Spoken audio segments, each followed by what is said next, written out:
はい、皆さん、コンタコス、タルタコスでございます。さて、皆さん、灰の地遊んでますか？ゴールデンウィークもあったので、ゴールデンウィークでね、めちゃめちゃ遊んでる方も多いと思います。タコスもですね、なんと、ゴールデンウィーク、2連休いただきました。イエイ！はい、素晴らしいですね。連休をもらうことなんてあんまりなかったんですけど、連休もらえてね、いいリフレッシュができました。はい。そんなことはさておき、今回はアスクスビンの繁殖システムの紹介動画です。アスクスビンをテイムするところから、繁殖システムを作るまでを動画にしました。で、繁殖システムもめちゃめちゃ雑な作りになってるので、誰でもね、真似できるかなとは思いますね。そして先日調整アップデートの方が来まして、灰の地の難易度がさらに下がったり、焼け焦げた歯車がしっかり出るようになったり、あとはね、羽のケープに凍結耐性が戻ってきたりとかいろいろあるんですけど、その中の一つにね、アスクスビンに寄贈したまま溶岩に突っ込んでも燃えないというね、アップデートもされました。これによってアスクスビンをテイムする理由も1個増えたので、ぜひね、アスクスビンテイムしてこの繁殖システム作ってみてほしいですね。それではアスクスビンをテイムするところから解説していきましょうか。さて、それではアスクビンをねテイムしていくんですけど、灰の地のねどこでもいいです。今回は一応少し安全な場所ということで、攻略したね砦の跡地使ってます。その中に大きい穴掘ってここにぶち込んでテイムしていくって感じですね。まずは誘い出しからですね。お、いたいたいた。ちょうど2匹いましたね、近くに。しかも1匹星持ち。ラッキー。それではこいつらをテイムしていきましょうか。いた。死ぬかもしれん。こいつらね結構アグレッシブなので、わざわざね穴に行くというよりかは、もう穴にいたら勝手に落ちてきてくれます。こんな感じでね。あ、ちょっと浅かったな。こいつらアグレッシブなので、穴にいると勝手に落ちてきてくれるんですけど、ちょっと穴深すぎたな。穴深すぎる場合は森でね落としちゃいましょう。いた。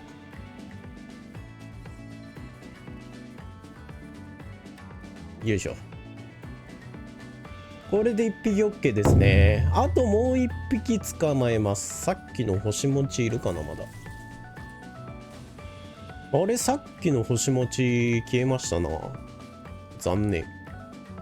おお、星付きはいなかったけど、やっとアスクスビンいた。ふう。とりあえずこっち来てくれ。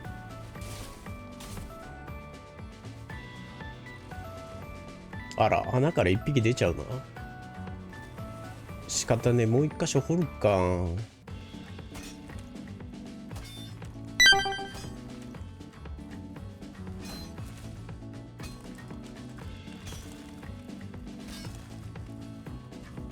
こんなもんでいいかな。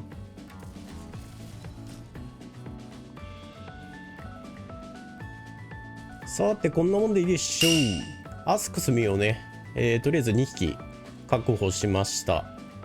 1個の大きい穴に2匹まとめて入れようと思ったんですけど、組体操して出ちゃうので、できたら1匹ずつ別々の穴に入れといた方がいいですね。で、アスクスビンをテイムするのに必要な餌はですね、煙だけ、このブドウ、そしてウィドルヘッド、この3つのうち何でもいいです。一番ねブドウが栽培できるので、ブドウ適当にあげときましょうか。で、あとはね近くにいればテイムが始まります。今アスクスビンから黄色いハートマーク出てますね。この黄色いハートマークが出てたらテイム進行中だよっていう合図です。ではこのままテイムをね待ちましょうか。結構ねテイムする時間が長いんですけど、根気強く待ちましょうか。敵とかね普通に襲ってくるんで、その辺撃退しつつこのアスクスビンたちをテイムしましょう。で夜になったら寝ます。さてテイム待ってる間に皆さん肺の血どうでしょうか。なかなか上陸すらできなかったり、上陸してもすぐ死んじゃったりとかしてる方ちらほらいると思います。肺の血で重要なのはやはり大骨バフの使いどころ、あとは食事とスタミナポーションですね。食事も霧の地で作れる最上級の食事にして、なおかつスタミナ持続ポーションで、あれを使うことによってスタミナもねやっぱり伸びるので、あとは休息済みを取る。本当に基本的なことを抑えるだけで、生存率大きく変わってくるので、これからね肺の血いくよっていう方は、食事は大丈夫か、ポータル持ってるか、ポーション持ってるかっていうのをねしっかり確認してもらって、肺の血に向かうことをお勧めしますね。ちなみにねタコスも1回目の配信はノーデスだったんですが、2回目からね墓回収祭りになりまして、そちらの切り抜き動画もあるんですけど、そんな感じでポータルをね立てずに変なところで死んじゃうと結構ねめんどくさいことになるので、皆さんねそうはならないように冒険しましょうということで、1匹のテイム終わりましたね。今だいたいそうですね、時間で言うと30分40分ぐらいですかね。夜になったら寝てを2回ぐらい繰り返せば、おそらくねテイムはできるかなと思いますね。多分もう1匹ももうそろそろ懐くでしょう。はい OK ですね。これで2匹懐かせることができました。でいつも通りですね PVP オンにして森使います。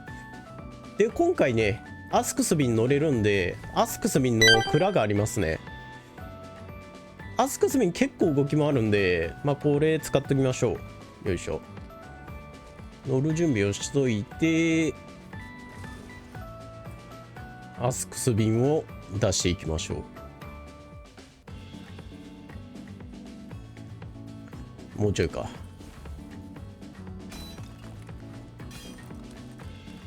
こんなもんかな。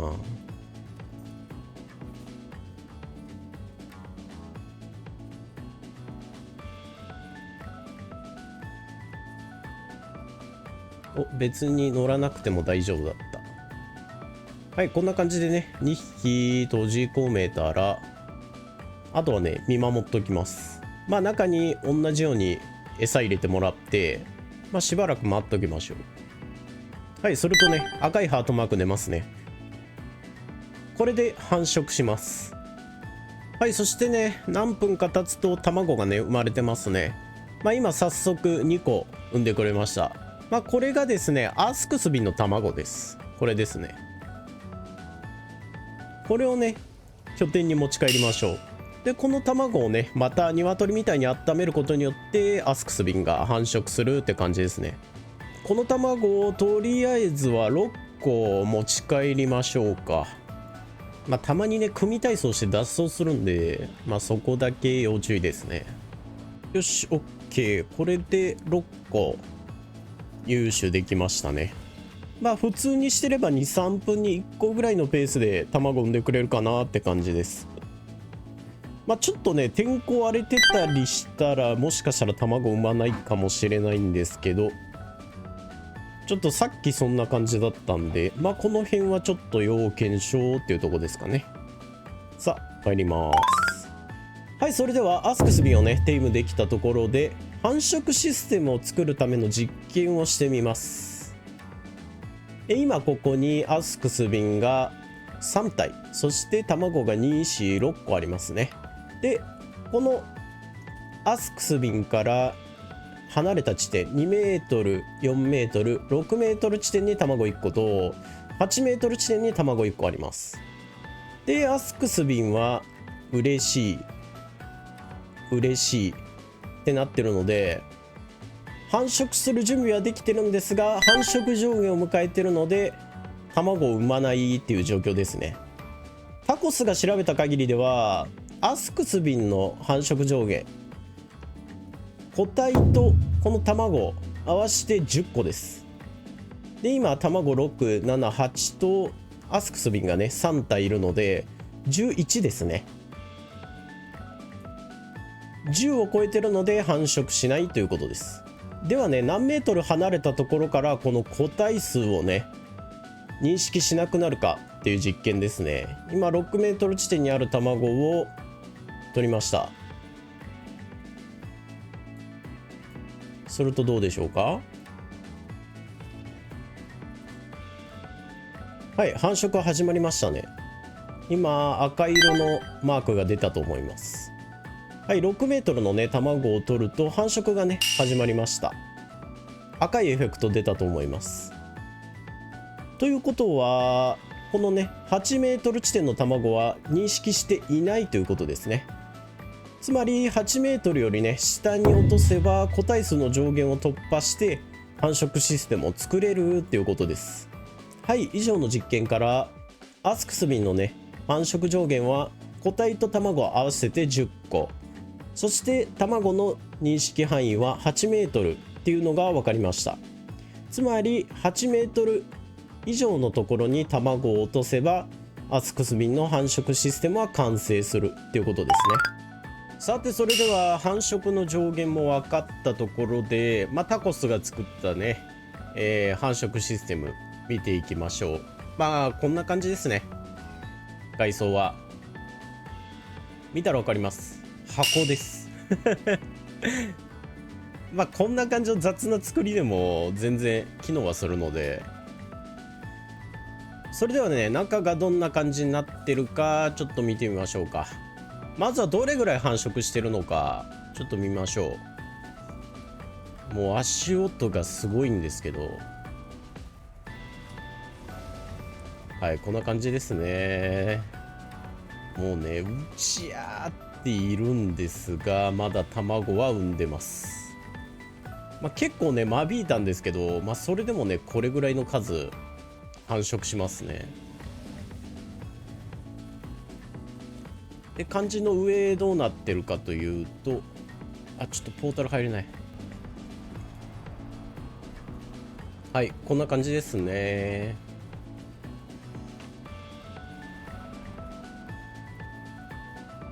ここから餌をポイポイ投げて、その餌を食べて繁殖してくれるっていう感じにしてます。イメージとしては、前回タコスが紹介した超簡単にできる鳥の繁殖システムですね。あれをちょっと大きくしたようなイメージです。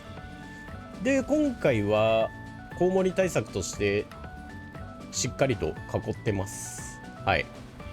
で屋根もつけました。これならね別にコウモリ襲撃が来てもアスクビンたちは無事にねずっと繁殖をし続けてくれます。別にこの屋根の隙間からコウモリが入るみたいなことは絶対ないので安心してください。ではね紹介するまでもないかもしれないんですけど、この雑な繁殖システムの作り方を紹介しようと思うんですけど、今回3ペアで、作りました。ですがね3ペアでも約3日ぐらいであれぐらい繁殖するので、毎回ね間引ける人は別に3ペア、ないしはね4ペアぐらいでも大丈夫なんですけど、個人的には2ペアぐらいに抑えとくのがいいかなと思いますね。アスクスビンそんなに素材って灰の地歩き回ってたら結構手に入ると思うんで、2ペアぐらいでいいんじゃないかなとは思うんですが、今回はね3ペアで作ってみようかなと思います。さてそれではこの究極の雑な箱システム紹介していきましょう。はい、ではね作っていきます。場所は草原ですね。できれば掘っても水が出ないようなちょっと高いところがよろしいかなとは思います。であとは今回はね主に灰の地を探索してると腐るほど手に入る灰色の石、これを使って組んでいくので、灰色の石が必要ですね。別に組めるなら灰色の石じゃなくて石でも別に木でも何でも構いません。はい。さてそれではまずは整地からしていきましょうか。別にそんなちゃんとやらなくていいです。ある程度綺麗になれば大丈夫ですね。さてある程度できたら灰色の石の壁を貼っていきます。枚数がこの大きい 4×2 が4枚とで 2×2 が1枚ですね。で奥行きがこの 4×2 枚分ですね。はい、こんな感じです。あとはですね、これをとりあえず4枚つなげましょうか。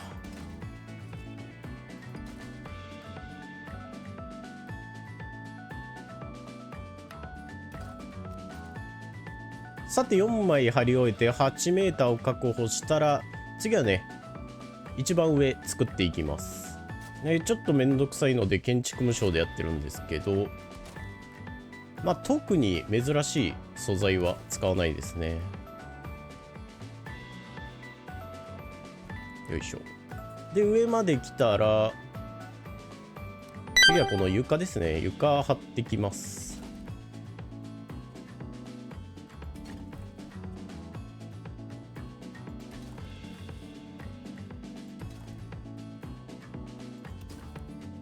はい、こんな感じですね。で次はですね 2×2 貼っていきますね。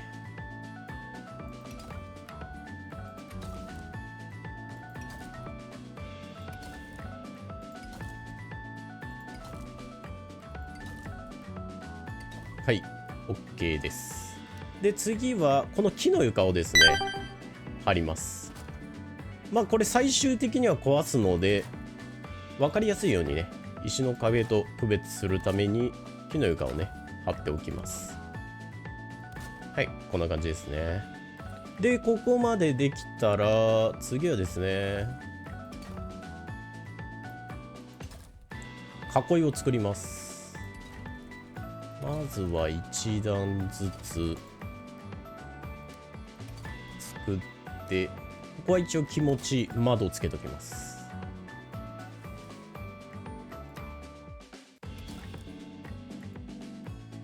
でできたらアスクス瓶1匹につきできれば3メートルは取りたいので3メートル地点のところに囲いを作ります。まあ何でもいいので針を2メートルと1メートルつけて、でこうするとスナップが効くようになるので3メートルの地点に置けます。でこれを繰り返していきますね。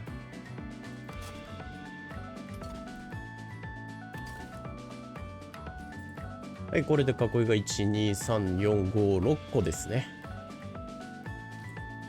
これはいらないので取ります。はい、ここまでできたら次はですねこの卵を投げて、であとはね柵を作ります。この石の床の目見てもらったら分かるんですけど、このまっすぐのラインじゃなくてちょっと内側あたりに設置します。まあこうすると結構餌食べてくれるんで、まあこれぐらいのラインの方がいいですかね。まあ別に食べてくれなかったとしてもアスクスビンのね蔵があるのでアスクスビンはテイムしたら乗ることができます。なのでね調整は簡単にできるので別にここで神経質にならなくても大丈夫ですね。でここまでできたら屋根をつけて卵に覆いかぶされば大丈夫です。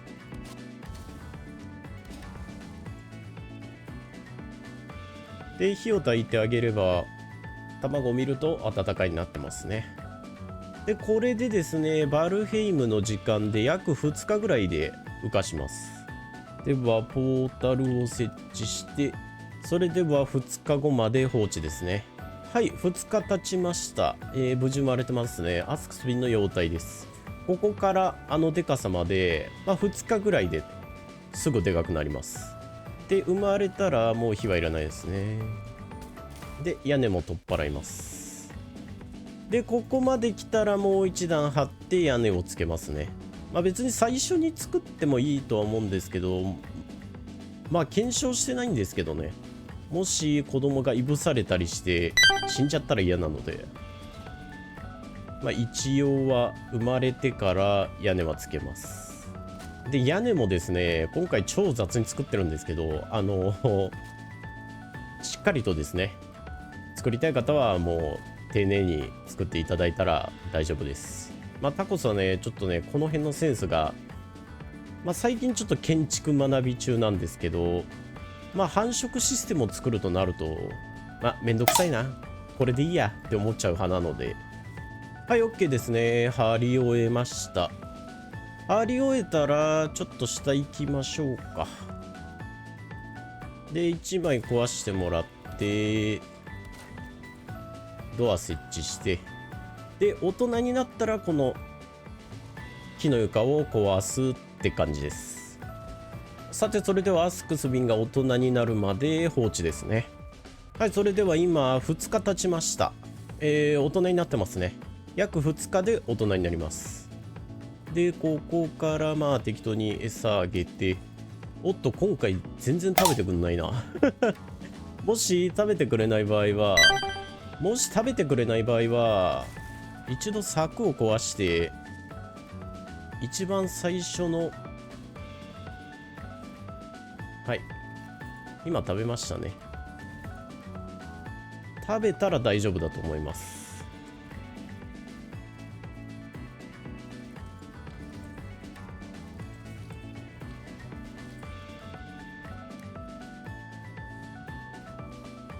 でもう一回柵をつけてあげればおそらくは食べるとは思いますね。はい、では大人になったらこの木の床壊していきます。はい、これでねご飯を食べ続ける限り下にポコポコ卵が出る状態になってます。でここからですねアスクスミンをさらに増やすために掘っていきます。まあこれなぜ掘るかというと、アスクスビン大人になるとこんな感じでめっちゃでかいんですよ。で彼らが組体操しだすと上まで行っちゃって8メートルのね個体上限を超える恐れがあります。なのでまあできるだけ掘って卵を下に落としといた方がいいですね。あとは間引く時にまあ、デモリッシャーとか使うと建物がね壊される可能性があるので、まあ、その点地下なら大丈夫っていうね、そういう意味合いもあります。そして最後にまあ火床をね、まあ、一応2個つけてあげればこの部屋全体に快適度がね行き渡るので、まあ、どこにね卵を落としても温かいの表示が出ます。であとはね2日ほど経てばこの卵が幼体になり、そして生体になるというわけです。はい。まあ3匹でね今多分20分ぐらいでこれぐらい生まれてるので、まあ、3匹だとね間引くの大変なんですが頑張ってください。はい、てな感じでねアスクスビンの繁殖システムが一応できましたね。ご飯もちゃんと食べてくれてるんですけど、こいつだけねちょっと位置が微妙でなかなかね食べてくれないですね。まあ食べてくれない場合は一回壊して、でこのクーラーを使ってでもう一回ね床を張ります。でもう一度ここに閉じ込めて、あ出ちゃうなかなか縄張る馬だ。で閉じ込めたら餌あげてもう一回床を壊してあげるっていう形にするとまた餌を食べてくれて卵もね下に落ちるようになるかなとは思いますね。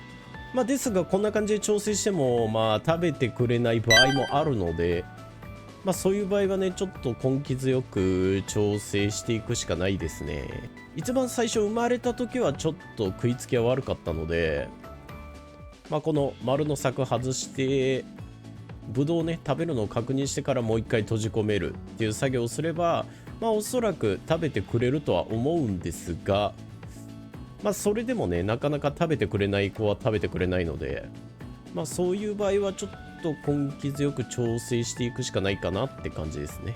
さて最後に約1時間ぐらい、放置した結果がこんな感じですね。はい、めちゃめちゃ卵ありますねすごい数産むんですよ。でこれがね3ペアでこれぐらいの数生まれるので、まあ試しにねここから2日ほど時を進めてみましょう。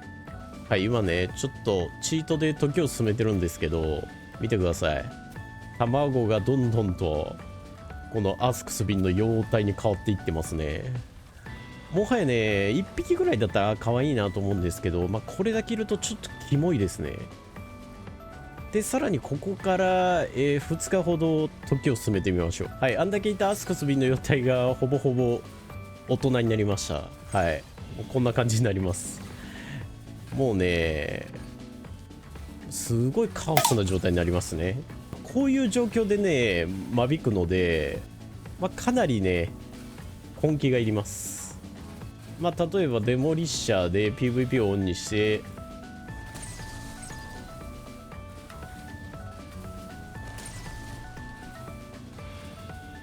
間引いていくっていうのも一つなんですけど、まあ結構時間かかりますねなかなか体力も多いので。であと妖体も一緒に巻き込んでしまいますね、これでは。まあ軽いストレス発散にはいいかもしれないですけど、まあでもちょっとねおすすめできないですね。まあ何匹か間引いてもこんだけいます。はい、うちゃーっとなってます。なので3ペアでこれなので、まあ2ペアもしくは1ペアでも十分な気はしますね。トータルが取れねえ。はい、皆さんいかがだったでしょうか。今回はねアスクスビンの繁殖システムについて解説してみました。まあねアスクスビンの素材結構手に入るんで、あんまりね繁殖システム作るのどうかなとは思うんですけど、ただね火山玉を作る材料に必要なので、まあ素材はあって損ではないです。ただ3ペアにするとめちゃくちゃ繁殖するので、まあ2ペアもしくは1ペアぐらいで適度に繁殖させるのがいいかなと思いますね。アップデートでね騎乗すれば溶岩の上も歩けるようになったアスクスビン、拠点の守りとかにもかなり使えるので、めちゃめちゃ繁殖させて拠点の守りに使うのもありかなと思います。ぜひ皆さんも繁殖システムを使って繁殖させてみてください。それでは次回もお楽しみに。最後までご視聴いただきありがとうございます。そして私、歓喜いたしますので、ぜひぜひチャンネル登録の方やっていただけると嬉しいです。それでは今日はこの辺でお別れです。バイバーイ。